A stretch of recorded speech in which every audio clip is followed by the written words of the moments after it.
Hello दोस्तों, स्वागत है एक बार फिर से आप सभी का आपके अपने चैनल एडुटेनमेंट पर। आई होप आप सभी लोग स्वस्थ होंगे। तो दोस्तों, लगभग एक साल आप लोगों का पूरा हो गया है आपके जूनियर असिस्टेंट एलडीसी स्टेनो के वैकेंसीज को आए हुए। तो इस वीडियो में हम लोग बात करेंगे कि क्या कुछ वैकेंसीज आप लोगों की इंक्रीज हो सकती हैं या नहीं। साथ ही दोस्तों बात करेंगे कि आप लोगों का पिछले एक साल में क्या चीज़ें इसमें हुई हैं, एग्जाम में क्या क्या नोटिस वगैरह इसके रिगार्डिंग आए हैं। तो पूरे एक साल की रिपोर्ट के बारे में हम लोग बात करेंगे। तो चलिए दोस्तों, वीडियो को स्टार्ट करते हैं। देखो, सबसे पहले तो मैं आप लोगों को बताऊं कि पिछले एक साल में नोटिफिकेशन के बाद से केवल एक यही नोटिस आया था इस पोस्ट कोड के लिए। ठीक है। इसके अलावा इस पोस्ट कोड के रिगार्डिंग डीएसएसपी ने कुछ भी ऐसा नोटिफिकेशन या नोटिस इशू नहीं किया है। अब इसमें क्या चीज़ें हुई थी देखो, 5 सितंबर का आप लोगों का नोटिस था जिसमें आप लोगों के वैकेंसीज को काफ़ी ज़्यादा बढ़ा दिया गया था।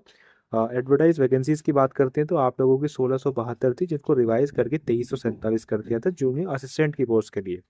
वहीं आप लोगों का जो स्टेनोग्राफर की जो वैकेंसीज थी उनको भी थोड़ा सा बढ़ाया गया था। 143 थी आप लोगों की, उनको इंक्रीज करके 163 कर दिया गया था। बाकी जो पीडब्ल्यूडी जो कैंडिडेट है उनका कैटेगरी वाइज वैकेंसीज कुछ इस प्रकार से थी।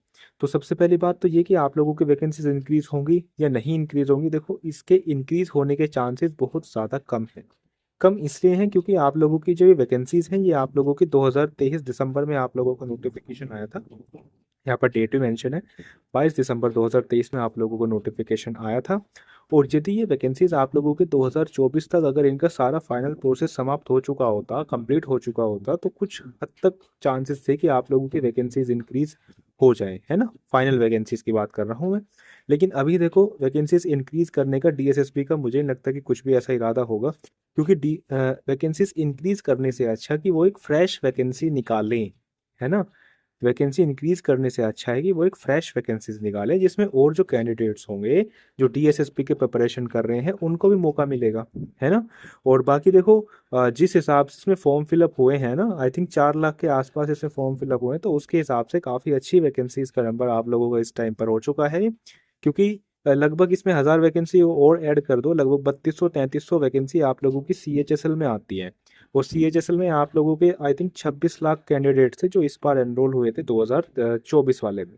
तो यहाँ से इसको कंपेयर करोगे तो काफ़ी कम कंपटीशन आप लोगों के लिए है इस बार, है ना। और यदि ये देखो 1672 वैकेंसीज भी होती तब भी सीएचएसएल से आप लोगों के पास बढ़िया मौका है। ठीक है। तो आप लोगों का एक डाउट तो यहाँ से क्लियर हो गया होगा कि आप लोगों की वैकेंसीज बढ़ने के चांसेस बहुत ज़्यादा कम है, क्योंकि वैकेंसीज बढ़ाने से अच्छा डीएसएसबी फ्रेश वैकेंसीज को करा सकती है ना। तो एक डाउट तो आप लोगों को ये क्लियर होगा। दूसरी बात ये दोस्तों, एग्जाम डेट का अभी तक कुछ भी ऑफिशियली अनाउंस नहीं किया गया है। ठीक है। तो देखते हैं दोस्तों एग्जाम डेट से संबंधित क्या चीज़ें आती हैं। वो ये दोस्तों, देखो, जब तक डेट नहीं आएगी ना एग्जाम की तब तक कोई भी मोटिवेशन पढ़ने का भी नहीं होगा, है ना। ऐसा होता है कि मतलब जब आप लोगों को पहले से चीज़ें पता होती है, जैसे आप लोगों का एनटीपीसी मान लीजिए या आप एसएससी मान लीजिए, है ना, इनमें पहले से ही आप लोगों को टेंटेटिव एक आइडिया दे दिया जाता है कि इस मंथ में आप लोगों का एग्जाम कंडक्ट कराया जाएगा। लेकिन डीएसएसबी में ऐसा कुछ भी नहीं है। तो आप लोगों के पास मोटिवेशन के लिए बस ये वैकेंसीज ही हैं दोस्तों। मोटिवेशन के लिए ये बस वैकेंसीज ही हैं। और थोड़ा मोटिवेट करने के लिए मैंने आप लोगों को वो सीएचएसएल वाला एग्जाम्पल दिया था।